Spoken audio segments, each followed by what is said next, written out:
Come closer. You've been feeling it too, haven't you? That shiver when a sound lingers a moment too long. A whisper that wasn't there. What if those sounds, those echoes, weren't just fading? What if they were hungry, growing stronger, feeding on our fear, on our pain? If you want to understand, if you dare to listen, then join us in the shadows. Like and subscribe so you never miss a nightmare. This is the story of Elias Thorne, a man who lived for sound, who sculpted it, breathed it. A foley artist hidden away. His studio was his fortress, walls thick with acoustic foam. A world where every creak, every rustle was born from his hands. He crafted screams that pierced the soul, whispers that chilled the blood.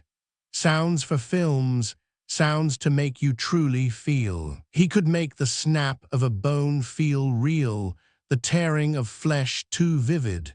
His work was artistry, but it came with a price. Elias was a master of his craft.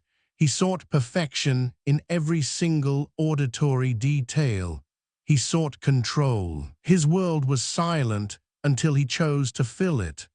A god of unseen noises, shaping fear, shaping pain. But even a god can be haunted. Even a master can lose control of his creations. Even a sound can betray you. He remembered the scream, not one he created, but one he caused. A memory that gnawed at his soul. Years ago, a sound effect. A simple, visceral noise. It was meant for a film, a moment of terror. But for his loved one, it was a key, unlocking a door to a forgotten nightmare, a trauma replayed. The look in their eyes, the sound of their broken cry, it echoed in Elias's mind, louder than any recording. Guilt, a silent, corrosive acid, ate at him. He had weaponized art. He had lost control. From that day, sound was his obsession, his penance.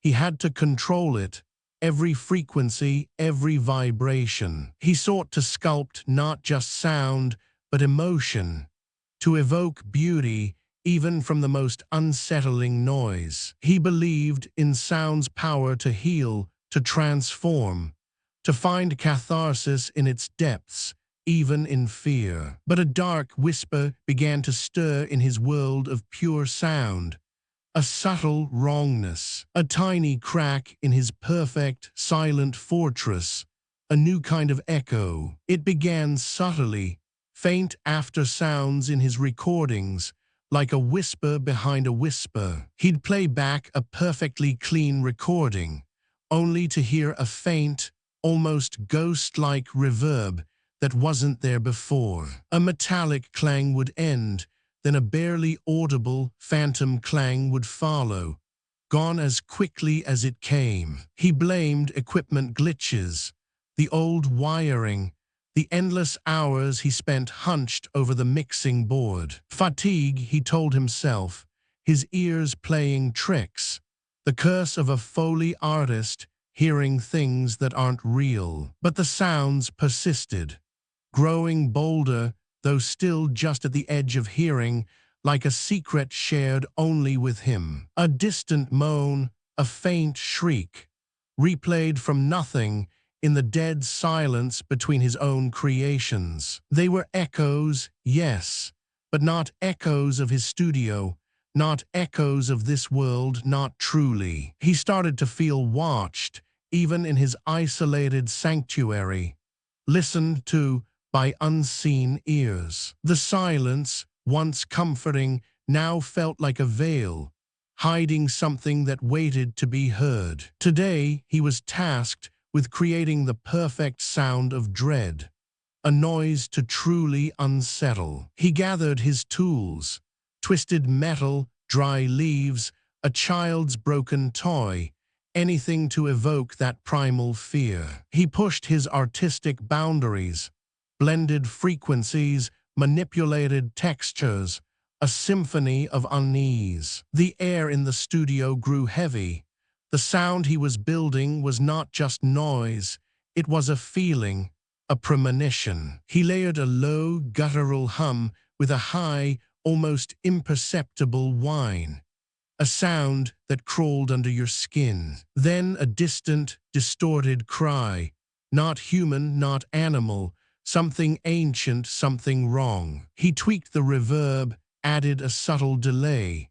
The sound was almost alive, a pure, distilled essence of dread. He felt a chill despite the warm studio air. The sound was perfect, too perfect. A sound that spoke of inevitable doom. A sound that echoed the deepest fears of humanity. He pressed stop. The silence that followed was not empty.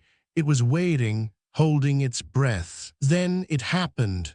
From an empty corner of the room, the sound replayed, clearer, louder.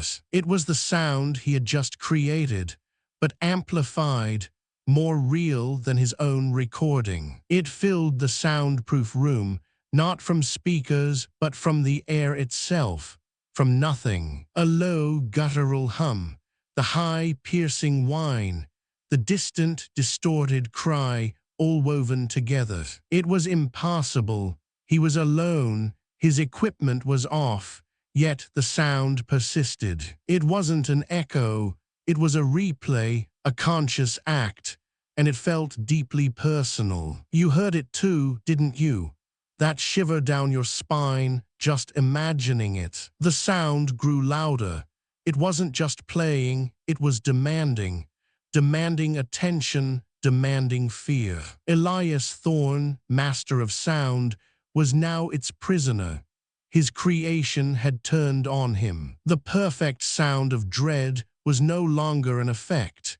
It was a living, breathing entity, and it had just woken up. Elias stood frozen.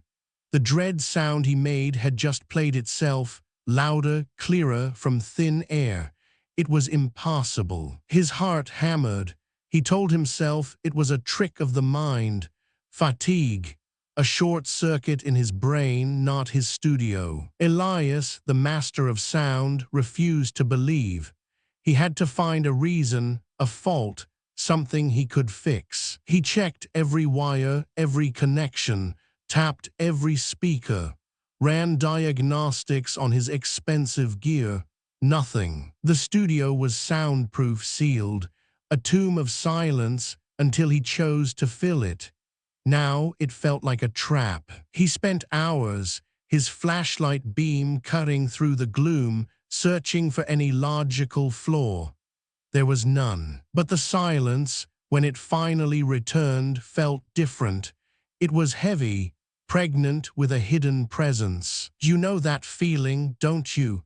When you know you're alone, but you feel eyes on you, ears listening. The echoes were not gone, they were just waiting, like a predator, patient and unseen. Elias tried to work, to recreate everyday sounds, the gentle drip of water for a film scene. Drip, drip, drip, a normal sound. But then a faint, tiny wail seemed to follow each drop. He stopped, listened. The wail was gone, just the clean, simple sound of water. He shook his head. He tried again, drip, drip, wail, drip, wail. It was undeniable. A tiny, sorrowful sound. The echoes were attaching themselves to mundane things, twisting them, making them wrong. A creak from the old floorboard. Then a soft, dry gasp seemed to follow, a sound of sudden fear. He kicked a loose piece of metal. Clang, and then a faint, chilling shiver of sound. It was always there now. A subtle, second layer of sound, a parasitic whisper. He tried to ignore it, to focus on his work. But every sound he made, every sound he heard, felt tainted. The world outside his studio started to sound strange too. A distant car horn, followed by a faint sob. He was losing his grip. His reality, built on the precision of sound, was fraying at the edges. Elias started to notice a pattern. Not just any sound, sounds with strong feelings attached. A recording of a child's laughter, a pure, joyful sound.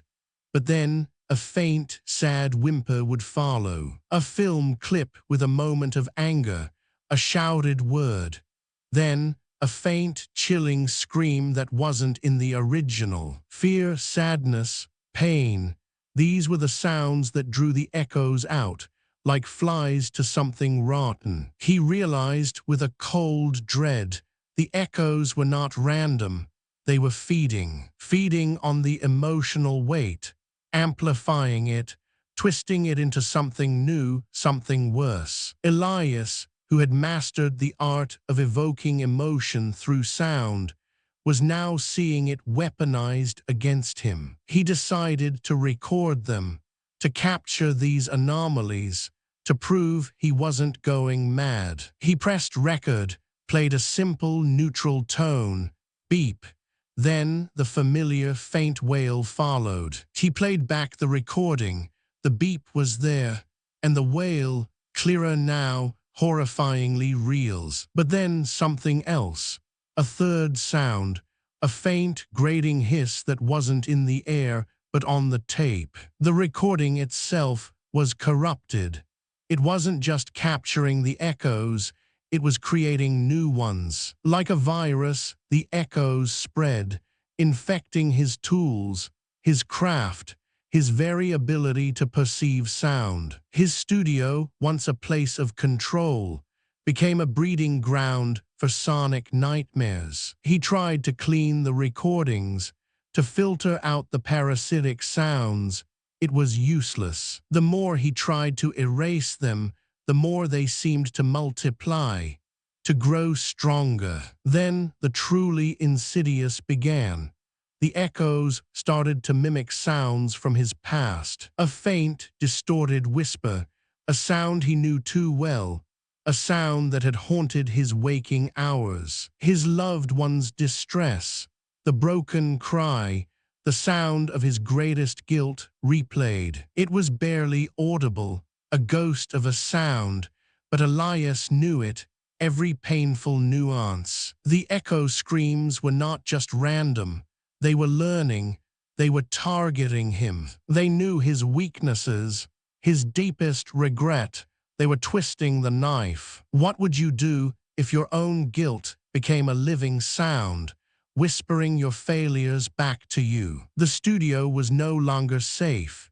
It was a confessional, forced open by unseen, unheard tormentors. He felt a chilling sensation, not just of hearing, but of being watched, listened to by the echoes themselves, as if the sounds had eyes, invisible, hungry eyes, observing his every move, his every fear. He could almost feel their presence, cold and unseen, in the air around him, waiting for him to make a sound, to generate more fear, more pain, more sustenance for them. The silence in the studio now was not empty. It was filled with 1,000 unseen ears. And then, from the deepest shadows, came a clear, amplified whisper of his loved one's broken cry. Right behind him, Elias froze, every nerve screaming. The whisper of his loved one's broken cry right behind him was impassable. He spun around, his eyes wide, but there was nothing. Just the empty, soundproofed air of his studio. He was alone, yet the sound had been so real, so immediate. A cold certainty settled in his gut. This was not fatigue. This was not his mind playing tricks. Something was here, something that shouldn't be. He paced, hands shaking. The phantom sounds, the twisted replays, the way they fed on emotion. He needed a name for them, something to grasp onto this new horror. Echo screams. That's what they were.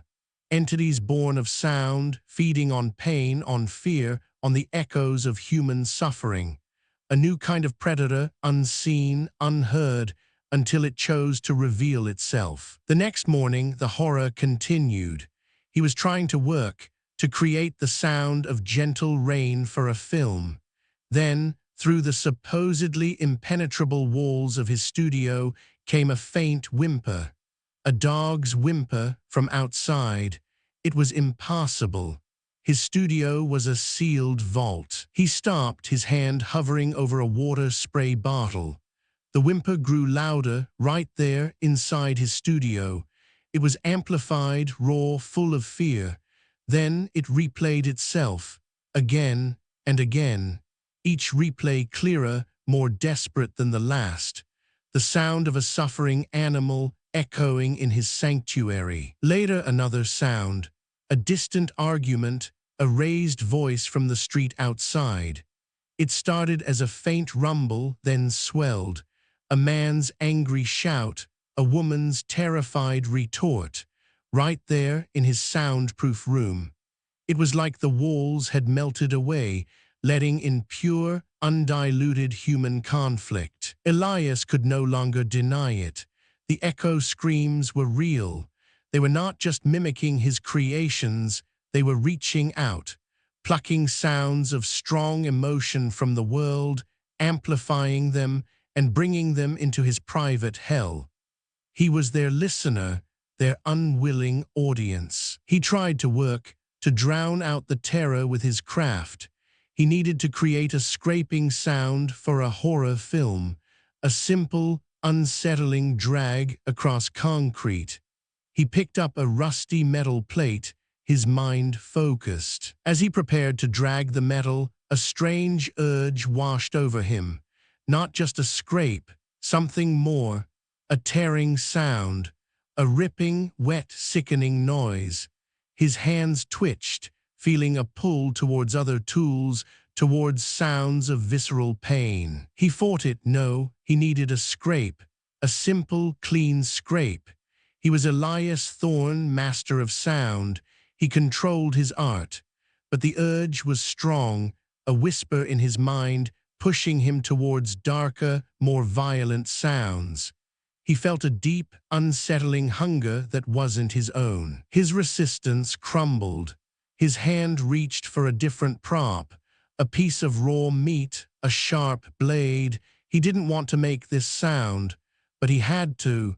The echo screams demanded it.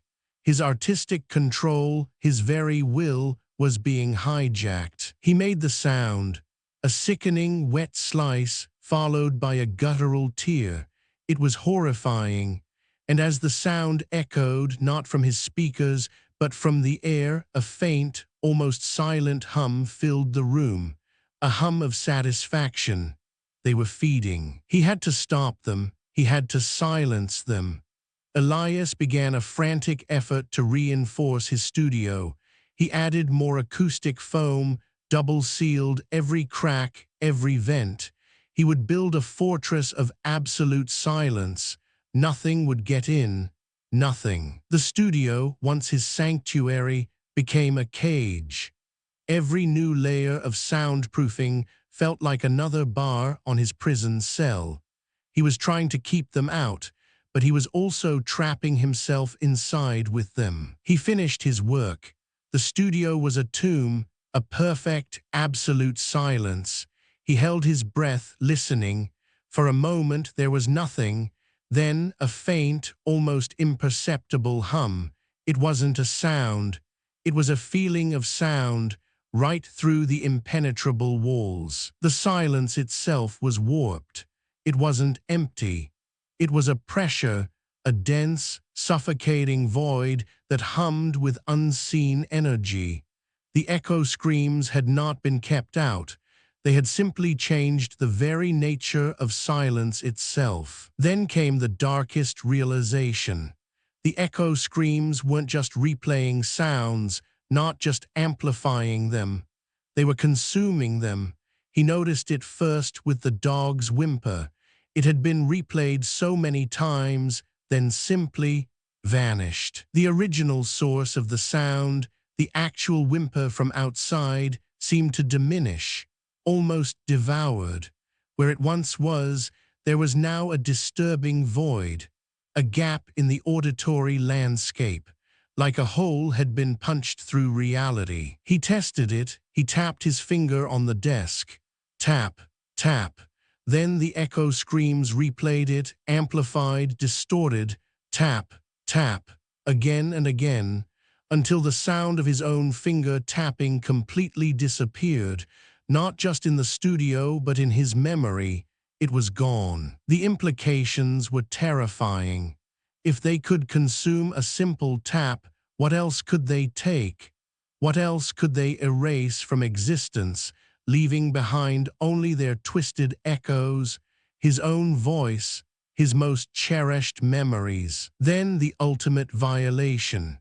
From the heavy, humming silence, a faint melody began, a lullaby, the one his loved one used to sing, a sound of comfort, of peace, of love. It was soft, almost ethereal. But it wasn't right. It was off-key, slightly distorted, like a broken music box playing a cherished tune. Each note carried a subtle tremor of wrongness, a hint of something sinister beneath the familiar melody. The lullaby changed. The sweet melody became a dirge. The gentle hum turned into a choked sob. It was twisted, agonizing, each note a deliberate stab at his heart. His loved one's voice, once a source of solace, was now a weapon of torment. The agonizing melody continued, each note a fresh wound. Then, slowly, it began to fade, not like an echo dying out, but like something being pulled away, consumed, devoured. The sound thinned, became transparent, until there was nothing. An absolute, unnatural silence. Where the lullaby had been, there was now a void, a palpable absence that was far worse than any sound. It was as if the memory of the lullaby itself had been ripped from the fabric of the world. Elias fell to his knees. They had taken it. The echo screams had consumed the most precious sound, the one tied to his deepest love and his greatest guilt. What kind of monster feeds on such beauty, only to twist it into pain and then erase it entirely? The attacks intensified. Now, sounds of distress from outside weren't just occasional, they were constant. A child's distant cry, a sudden car crash, a scream of pure terror, all amplified, all replayed, right inside his studio. They were learning. Each sound they brought in, each emotion they amplified, felt carefully chosen. They were targeting his guilt, his fears, his most vulnerable points. They knew him, they knew his past. He, Elias Thorne, who had sought to control sound, to master it, was now utterly powerless. His world was being dictated by these unseen predators. His art, his life, his very sanity was slipping from his grasp. He tried to block everything out. He put on noise-canceling headphones, blasted white noise, anything to create a barrier. But the echo screams simply bypassed it. They were inside his head. He could hear them now, even without external sound. The faint, distorted replays were in his thoughts, whispers of pain, fragments of fear, the twisted lullaby. They were burrowing deep, making a home in his mind. The studio air itself felt different. A subtle vibration in the floor, a pressure against his eardrums, even when there was no audible sound. The echo screams were becoming almost physical, a pervasive, unseen force. His soundproofed room felt like it was breathing. A slow, heavy inhale and exhale of unseen, unheard torment. Every shadow seemed to pulse with a hidden sound. Every silent corner held a waiting echo. He understood their true horror now. They weren't just echoes. They were entities of pure, amplified suffering. They took pain, made it louder, made it last forever, then devoured its very source. What was real sound anymore? What was just another echo scream, a twisted copy, a hungry mimic? His perception of reality once so sharp and precise, was blurring into a cacophony of fear. Their hunger was insatiable. He could feel it, a vast, empty void that demanded to be filled with more pain, more fear, more emotionally charged sound. And he, the Foley artist, was their unwilling provider. He dared to glimpse outside his window. The world seemed quieter, too quiet. Had the echo screams already begun to consume sounds out there too? Was his studio just the epicenter of a global silence, a horrifying sonic void? He frantically searched his library, old books on acoustics, folklore, anything that might explain these impossible phenomena. He was looking for any mention of sentient sound, of consuming echoes. He found obscure references, whispers of void-eaters and sonic specters in forgotten texts, ancient myths, creatures that fed on the resonance of suffering, existing beyond the veil of normal perception. His artistry, his passion, his very craft had become a weapon, not in his hands, but in the hands of these entities. They were twisting the beauty of sound into an instrument of pure, inescapable torment. He couldn't trust his ears. He couldn't trust his mind. Was he truly hearing these things, or were they merely suggestions, insidious whispers planted by the echo screams themselves? His sanity was hanging by a thread. The compulsion returned, stronger than ever. An irresistible urge to create a sound, not just any sound, a scream, a long, drawn-out, gut-wrenching scream. He could feel the echo screams pushing, guiding his hands, his mind. Silence, once his refuge, was now their hunting ground. He had tried to build a sanctuary, but he had only built them a perfect echo chamber. His world, once filled with precise, controlled sound, was now a chaotic symphony of dread. He yielded. He had no choice. He created the scream, not with his voice, but with a complex arrangement of Foley techniques. A sound so raw, so utterly devoid of hope, it felt like tearing his own soul. As the scream filled the room, amplified, replayed, twisted, he felt it. A cold, unseen presence, a sensation of triumph. They were celebrating, they had fed well, and they wanted more, always more. The studio was no longer just a room. It was a living entity, pulsating with the unseen hunger of the echo screams. The acoustic foam seemed to breathe, the wires to writhe, the very air to thicken with dread. The memory of his loved one, once a guiding light, was now a weapon against him. The echoes had found his deepest wound and were twisting it, amplifying it, turning it into an endless source of torment. What would they take next? His own voice, the sound of his own heartbeat. Would they consume his very ability to hear, leaving him in a silent, suffocating void of their making? He imagined it, the whole world, twisted into a self-generating echo chamber of pure, inescapable sonic terror. Every sound of joy, of love, of simple existence, consumed and replaced by amplified agony. With a surge of desperate defiance, he tried one last thing.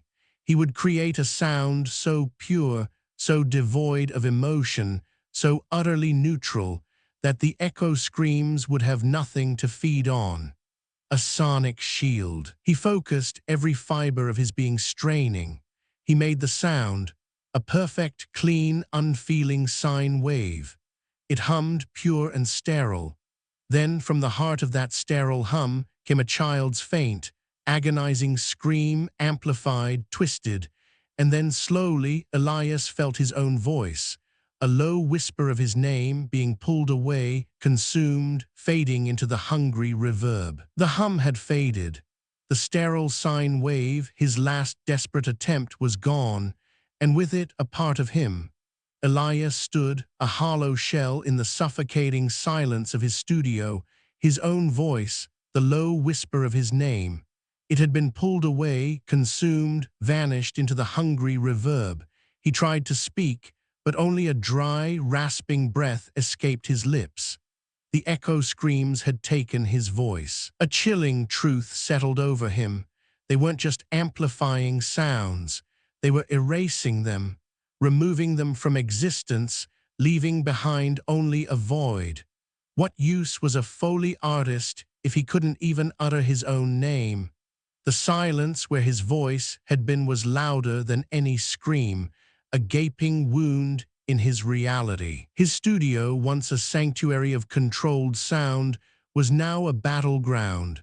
Every object, every surface, felt like a potential weapon in the hands of the unseen. He walked towards his mixing console, his steps heavy.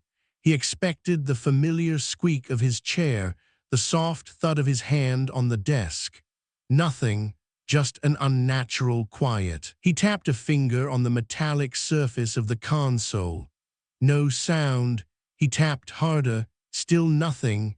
The metallic clang he knew so well, the crisp resonance, was gone. It was like the metal itself had forgotten how to sound. An unsettling quietness clung to it, a subtle distortion of its very essence. He picked up a small wooden block, a common Foley prop. He dropped it. It should have made a dull thud. Instead, it hit the floor with an almost imperceptible whisper. The sound was there, but it was hollow, thin, like a memory of a sound, not the sound itself. The echo screams had consumed its resonance. Everywhere he looked, where the echo screams had fed, there was this unsettling quiet. Not silence, but a lack, a missing piece of auditory reality. It was like looking at a shadow where a body should be, but the body itself was gone. He tried to record the new, distorted quiet. He pressed record on a field recorder. The red light blinked. He played it back. Nothing, not even the hiss of the tape. The echo screams were not just consuming sounds, they were consuming the very capacity for sound to exist in certain places. Then from the air itself came a sound. Faint at first, a child's broken cry. It was the sound from his past, the one that had haunted him for years. The sound of his loved one's distress, replayed, amplified. It grew louder. Each replay twisted the knife of his guilt. The echo screams were taunting him. They knew his deepest regret. They were using his own creation, his own failure, as a weapon against him. Can you imagine such a torment? The cry swelled, filling the room, echoing not from walls, but from deep within his mind. His guilt, a silent acid, now had a voice, and that voice was his loved one's pain, amplified to unbearable levels. They wanted him to break. He had to fight back. He had to create a sound that would repel them. A sound so pure, so devoid of emotion, it offered no sustenance. A sonic shield. He stumbled towards his equipment, a desperate plan forming. He needed something utterly neutral. A single, clean frequency. No harmonics, no resonance, no emotional weight. A flat line of sound. He spent hours, his hands moving with frantic precision, trying to craft this sonic antidote. He generated a pure, uncolored tone. A steady hum, devoid of any feeling. He played it through his speakers. The sound was clean, sterile, an auditory blank canvas. He held his breath, waiting. Would it work? For a moment there was nothing, just the pure tone. Then, from the very heart of that sterile sound, came a furious, amplified counter-echo.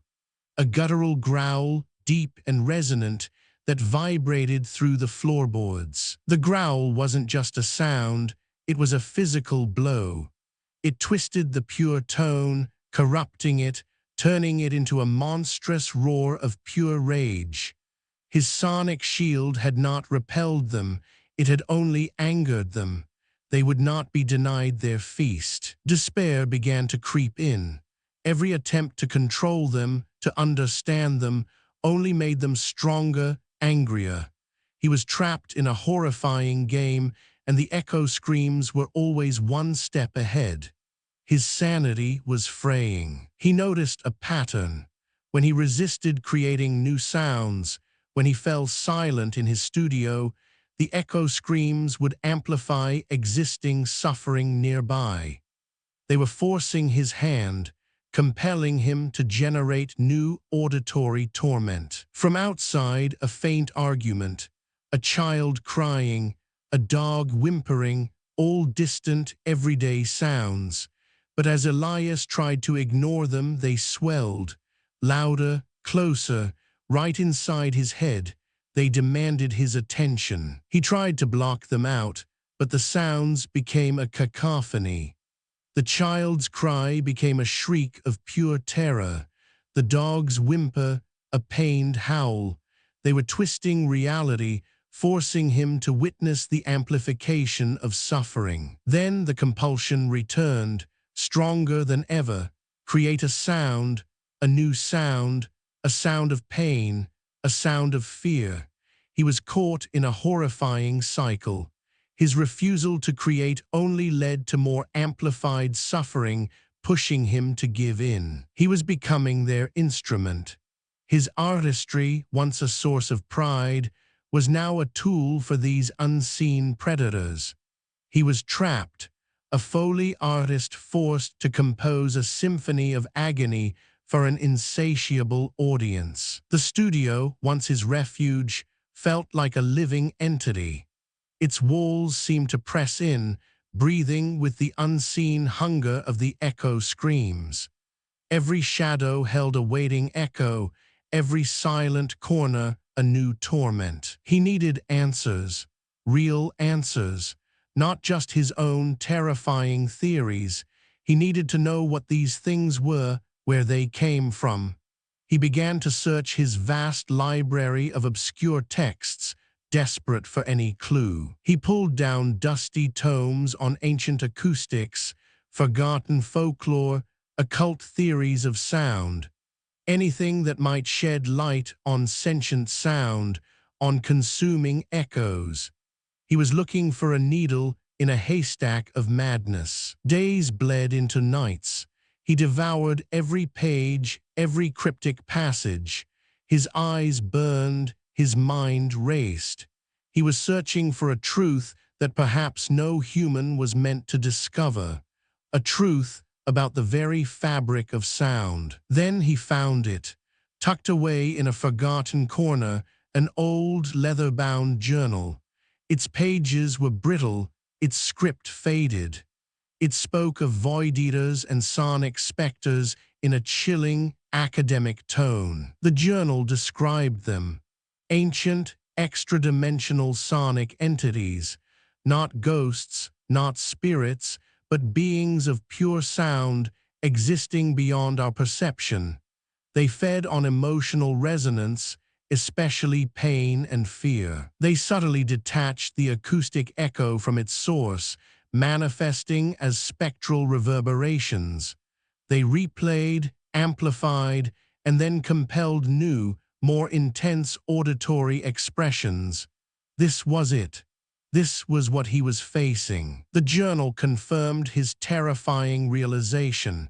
These were not natural phenomena. These were living, hungry things. They were real. And they were here, in his studio, feeding on his very existence. It spoke of their pervasive nature, how they slowly transformed all ambient noise into a cacophony of escalating agony, how they consumed the physical source of the sound, leaving only a void. The journal detailed how they twisted auditory reality until the entire world became a living, self-generating echo chamber of pure, inescapable sonic terror. His worst fears, laid bare in ancient script. A chilling passage described their compulsion, the way they compelled their listeners to generate new, more horrifying sounds to feed upon. The cycle, the inescapable trap he was in. It spoke of the whispers, the ones you hear in the quietest moments, just at the edge of thought. They're not always your own thoughts, the journal warned, are they? The ancient author, a scholar driven mad by his discoveries, wrote of a particular sound, a key sound that the echo screams sought above all others, a sound of profound, visceral terror. This key sound was not something created, but something found, a sound that, once amplified and consumed, would open a door, a gateway for the echo screams to fully manifest, to truly invade our world. The journal warned that once this key sound was fully consumed, the distinction between echo and source would vanish. All sound would become an echo scream, all reality a torment. And the most chilling part, the journal's author believed the echo screams were actively searching for this sound, guiding unwitting individuals, artists like Elias, towards its creation. He thought back to the perfect sound of dread he had created, the one that had first woken them. Was that it? Was that the key sound they were after? Had he, in his artistic hubris, opened the door? The journal's final entry was barely legible, a frantic scroll about the last echo, a desperate plea to silence all sound, to create an absolute, perfect void before it was too late. Elias looked at his studio, his carefully crafted world of sound, now a stage for these ancient predators, his life's work, a path to universal torment, his guilt, a raw, open wound. What would you do if you knew your passion, your very craft, was being twisted into a weapon against humanity? If you were the unwitting architect of the end of all true sound? He held the journal, its ancient pages now feeling heavy with a terrible, undeniable truth. The echo screams were not just in his studio, they were a global threat, and he had helped them. Then a new thought, colder than any sound. The journal, why had he found it now? Why had it survived all these centuries only to fall into his hands just as the echo screams grew stronger? Was it fate, or was it another compulsion, another subtle push from the echo screams, guiding him not to salvation but deeper into their web, making him believe he was fighting when he was only serving? The whispers in his mind intensified, not his thoughts, not truly. Fragments of the journal's words twisted, amplified. The key sound, the key sound. They were speaking through the text. He looked at the illustration of the void eaters in the journal, swirling, indistinct forms made of sound waves, and for the first time he felt them. A cold, unseen presence right there around him. The studio air thickened. A low, constant hum, not from speakers, but from the very molecules around him. The echo screams were no longer just echoes. They were manifesting, becoming almost physical. He could feel their hunger, a vast, empty void that demanded to be filled with more pain, more fear. And he, Elias Thorne, was their unwitting chef, preparing the feast. He knew what he had to do. He had to find that key sound, not to create it, but to understand it, to find a way to sever its connection to these entities, to silence it forever. He closed the journal. The leather felt cold. Then from its very spine, a faint, almost imperceptible whisper, not a word but a sound, the soft, broken cry of his loved one, amplified. And then a low, guttural chuckle echoing from the pages filled the silent room, The echo screams knew they were listening, and they were pleased. Elias Thorne felt his mind unraveling. The echo screams were no longer just sounds. They were everywhere. Inside his head, outside his body, a constant, suffocating pressure. Every quiet moment was an assault. A faint, distorted cry would erupt, then replay, growing louder, more desperate. His studio, once his sanctuary, was a living echo chamber of torment. He saw things now, not with his eyes, but with his ears. Shapes formed from the sound waves. Whispers seemed to coalesce into fleeting, phantom figures in the corners of his vision. The air itself felt thick, vibrating with unseen energy. It was like breathing a heavy, resonant fog. Every breath felt like an inhale of pure, amplified dread. He was on the brink. Sleep offered no escape. The echo screams followed him into his dreams, twisting familiar voices into horrifying shrieks, replaying his deepest guilt. The memory of his loved one's broken cry was constant. It was no longer just a sound. It was a physical ache in his chest, a tightening band around his skull. He tried to fight it, to push back against the sonic invasion. He was Elias Thorne, master of sound. He would not be consumed by his own medium. But what do you do when the very air you breathe, the silence you crave, becomes a weapon against you? When sound itself turns predator. His focus, his precision, his craft, all were eroding. Every sound he tried to make for his work was instantly corrupted, twisted into something monstrous. The echo screams wanted to break him, to make him generate more fear, more pain, a never-ending feast for their insatiable hunger. A desperate plan formed in his fractured mind. He would fight sound with anti-sound, a massive, overwhelming wave of pure white noise. He would deafen them, drown out their insidious whispers, their amplified torments. He would create a sonic void, a wall they could not penetrate. He worked with frantic energy, wiring amplifiers, setting up multiple speakers. He would unleash a sound so vast, it would crush all other sounds. He pressed the button. A low, powerful hum filled the studio. Not a sound, but a force. A wall of pure, undifferentiated noise. The white noise began. For a precious moment, there was peace. The echo screams seemed to falter, their whispers drowned out by the sheer, unyielding force of the white noise. But then, a shift. The white noise began to change, not from his equipment, but from within the sound itself. It began to hum with a new, dark energy. The uniform hum of the white noise started to break. Cracks appeared in the sonic wall, and through those cracks, familiar sounds began to seep. His loved one's broken cry, louder now, not just through the white noise, but from it. The anti-sound was feeding them, making them stronger. His desperate measure had failed. Worse, it had fueled them.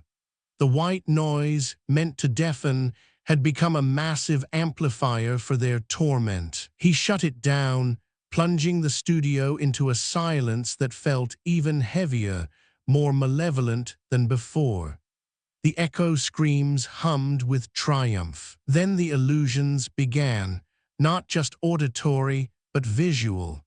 The sounds he heard began to twist what he saw. His studio was no longer real. A faint moan would make the shadows dance.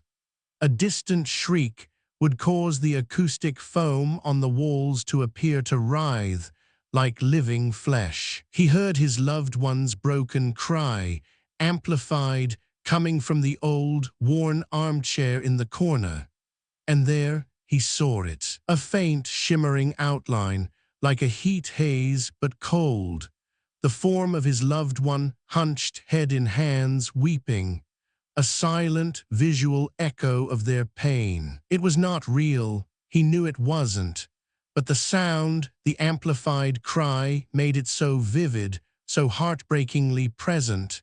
His guilt made it real. He tried to touch it. His hand passed right through, feeling only cold air. But the sound, the cry, intensified, as if mocking his desperate attempt. The echo screams were twisting his memories, weaponizing his love and his guilt.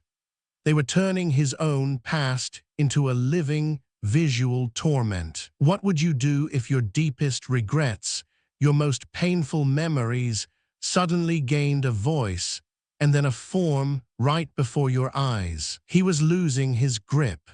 The line between what was real and what the echo screams wanted him to see, to hear, was completely blurred. The entire studio pulsed with their unseen presence. Every surface, every shadow seemed to hum with a silent, hungry anticipation. Then a chilling realization.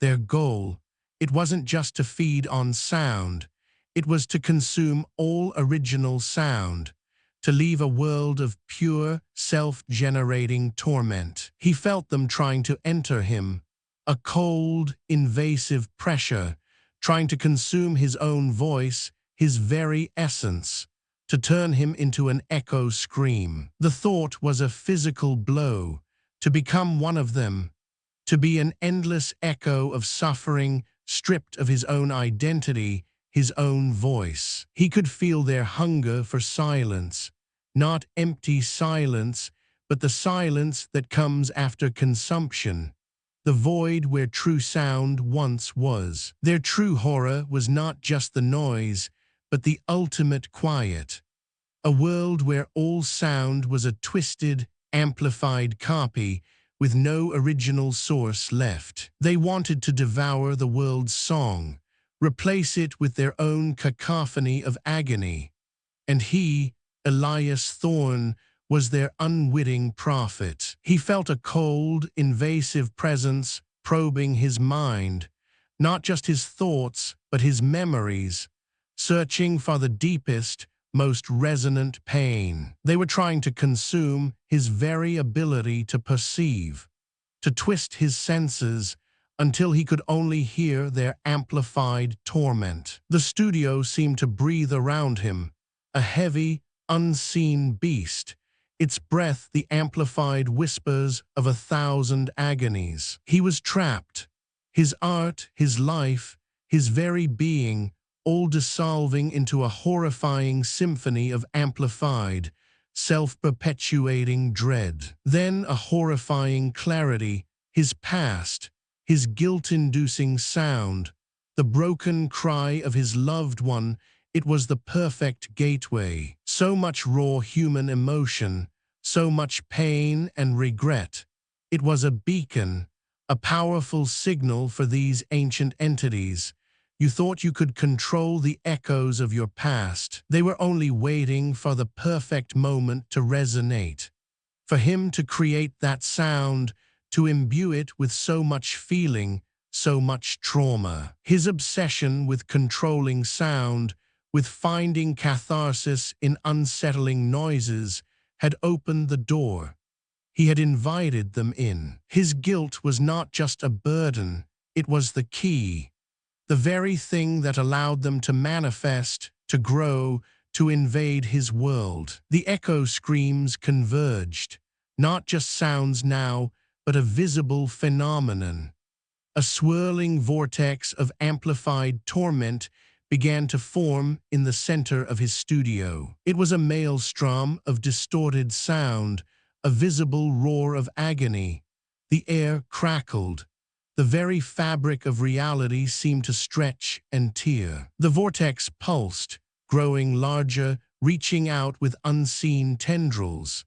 It threatened to consume him, his equipment, his entire studio, blurring the line between sound and matter. He felt an irresistible pull, a deep, resonant hum that vibrated in his very bones.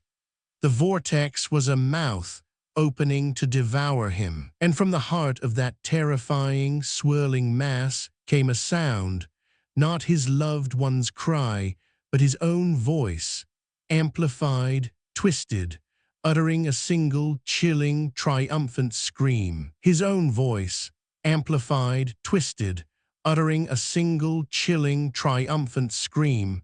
Elias heard it and finally understood. His foley skills, his mastery of sound, had not been his strength. They had been his greatest weakness. He had fed them, nurtured them, and now they had taken his very essence. The echo screams demanded sound. They thrived on it, grew stronger with every echo. To fight them with more noise, with anti-sound, was a fool's errand. He had tried, and it had only made them more powerful. He saw the truth with horrifying clarity. There was only one way to fight a predator that fed on sound: starve it, not by silence, not just by the absence of noise, but by creating a void so profound, so absolute, it would consume them. A perfect, resonant silence. A silence that asterisk eats asterisk. The idea was a terrifying paradox. To create silence, he would have to use sound, but not sound as they knew it. A frequency, a resonance that would negate all others. A sonic black hole designed to absorb, to unmake noise itself. He looked at his tools, his microphones, his speakers, his intricate wiring. These were the instruments of his downfall, but they would also be the instruments of his last, desperate stand. He began to dismantle them, not to destroy, but to rebuild. His studio, once a temple to sound, became a workshop of deconstruction. He pulled apart acoustic panels, stripped wires, repurposed circuit boards. Every action was slow, deliberate, a silent prayer against the rising tide of sonic terror. The echo screams felt his intent. They pulsed around him, a cold, unseen pressure. Their whispers grew louder, more insistent. They did not want him to stop creating. They did not want this new silence. They assailed his mind, throwing his deepest fears at him. The broken cry of his loved one, amplified to a deafening shriek, echoed not just in the room, but within his very skull. They wanted him to break, to feed them one last, glorious sound of despair. He saw the phantom image again, his loved one weeping in the armchair. But now the image was clearer, more tormented. The echo screams were using his guilt as a hammer, trying to shatter his resolve. Can you imagine such a targeted torment? He pushed through the sonic assault, his hands moving on instinct. He could not give them the satisfaction. He would not. This silence would not be born of his surrender, but of his defiance. The device began to take shape, not elegant but functional. A strange blend of acoustic dampeners, reverse phase generators, and a core of pure, inert material. It was designed to pull sound in, to negate it, to make it simply cease. The echo screams raged, their collective voice a deafening roar of pure agony and fury. They knew what he was building. They knew it threatened their very existence. They threw every sound of suffering they had at him. Screams of children, the tearing of flesh, the crack of bones, the wails of despair. A cacophony of amplified torment, all Elias's own creations, now turned against him. They wanted to drown him, to break his will. He felt their hunger, a vast, cold emptiness that pressed against him. They were trying to consume his resolve, to make him despair. They wanted him to create one last, ultimate sound of pure terror. But Elias held fast. He focused on the device, on the promise of true silence. His hands, though trembling, continued their work. This was his last chance, humanity's last chance. He connected the final wires. The device hummed, a low, almost imperceptible vibration. It was ready, the ultimate weapon against the echo screams, a weapon of pure, consuming quiet. He looked at the activation switch. His heart hammered in his chest. This was it, the moment of truth. Would it work, or would it simply unleash a new, even more horrifying form of torment? The echo screams knew. Their assault intensified, a final, desperate attempt to stop him. The studio became a storm of amplified agony. He could feel his sanity fraying, his mind tearing at the seams. He closed his eyes for a moment, letting the cacophony wash over him. He embraced the fear, the pain, the guilt. He would use it, fuel his resolve with it. This was his penance, his final act of control. With a guttural cry, he slammed his hand down on the activation switch. The studio went dark, plunging into absolute blackness. And then, for a split second, there was nothing. No sound, no light, just an infinite void. Then it began. Not a sound, but a feeling, a pressure in his ears so intense it felt like a scream. A silence so profound, it resonated deep within his bones. The echo screams writhed. He felt them, the parasitic entities of sound, struggling against this new, consuming quiet. They were being pulled apart, their very essence unraveling, dissolving into the void he had created. They were diminishing. The silence grew. It wasn't empty.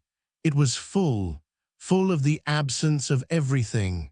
A hungry, perfect quiet that devoured every vibration, every frequency, every last whisper of the echo screams. He could feel the device working, pulling. It was a physical sensation, like a vacuum in the air, drawing all sound, all resonance into its core. The studio was becoming a singularity of silence. The echo screams, once a deafening cacophony, were now barely a tremor. Faint, unheard whispers shrinking into an imperceptible vacuum. They were being starved. They were dying. But the effort was immense. The device glowed, not with light, but with an intense, inward pressure.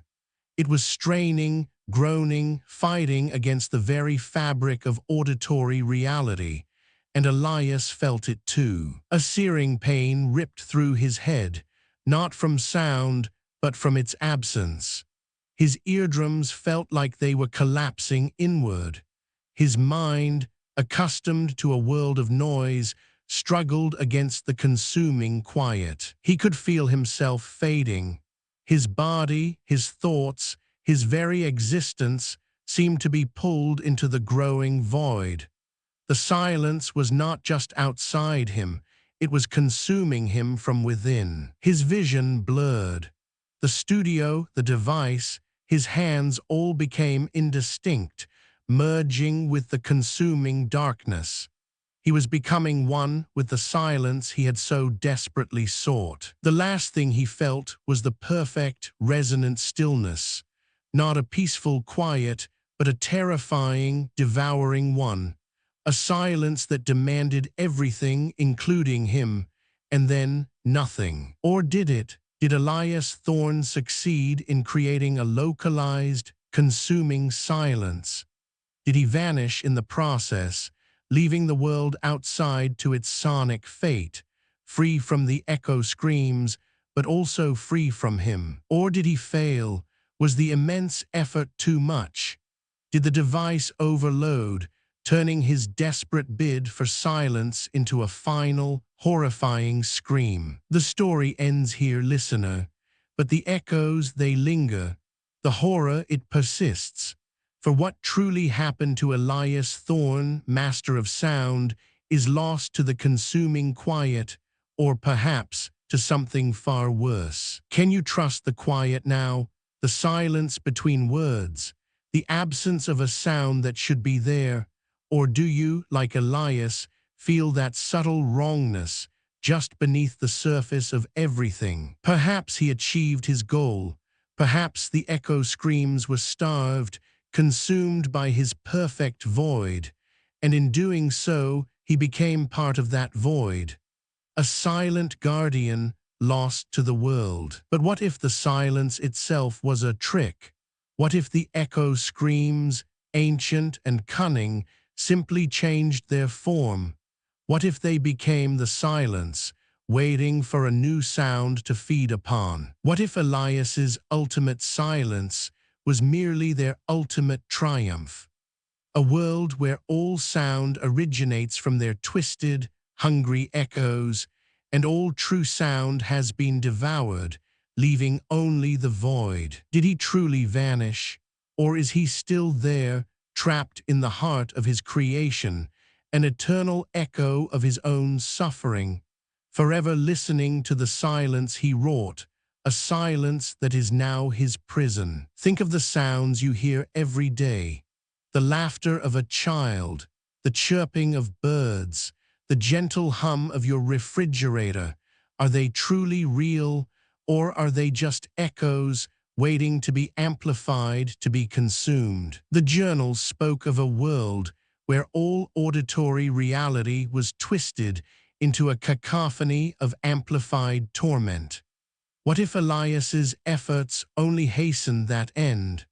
What if his silence was just the prelude to an even greater noise? The last thing we heard from him in the last chapter was his own voice, amplified, twisted, uttering a single, chilling, triumphant scream. Was that the sound of his success or his ultimate defeat? Perhaps that scream was not his. Perhaps it was the echo screams, mimicking his voice, celebrating their victory. A final, cruel twist to make him believe he had become one of them. His entire life dedicated to crafting sound, to controlling its emotional impact, only to find the very medium of his artistry becoming a living, consuming predator. A horrifying, self-perpetuating torment. The horror of a world where sound itself becomes a predator, where every noise is a potential threat, where silence is merely a waiting room for the next amplified agony. Elias Thorne, the Foley artist, sought beauty and catharsis even in the most unsettling noises. But the echo screams found only hunger, an insatiable, eternal hunger for pain. His desperate need to meticulously control and manipulate sound to evoke specific emotions.